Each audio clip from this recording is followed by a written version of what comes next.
হাকিম ইবনে হিজাম রাদিয়াল্লাহু তাআলা আনহু থেকে বর্ণিত। আমি বললাম, হে আল্লাহর রাসূল, সদ্ব্যবহার পেতে কে অগ্রগণ্য? তিনি বললেন, তোমার মা। আমি বললাম, তারপর কে? তিনি বললেন, তোমার মা। আমি বললাম, তারপর কে? তিনি বললেন, তোমার মা। আমি বললাম, তারপর কে? তিনি বললেন, তোমার পিতা। তারপর ক্রমান্বয়ে আত্মীয়ের সম্পর্কের নৈকট্যের ভিত্তিতে। আদাবুল মুফরাদ, হাদিস নং ৩। হাদিসের মান, হাসান হাদিস।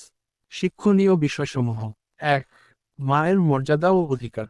রাসূল সাল্লাল্লাহু আলাইহি ওয়াসাল্লাম তিনবার তোমার মা বলার মাধ্যমে মায়ের মর্যাদা ও তার প্রতি কর্তব্যের গুরুত্ব বিশেষভাবে তুলে ধরেছেন।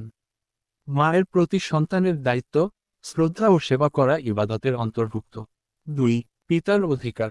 চতুর্থবারে তোমার পিতা বলে বোঝানো হয়েছে যে পিতারও অধিকার রয়েছে এবং তাকেও সম্মান করতে হবে, কিন্তু মায়ের অধিকার তুলনামূলকভাবে বেশি। ৩. আত্মীয়তার ভিত্তিতে সদাচরণ। আত্মীয়তার ঘনিষ্ঠতা অনুযায়ী সদ্ব্যবহার করতে হবে।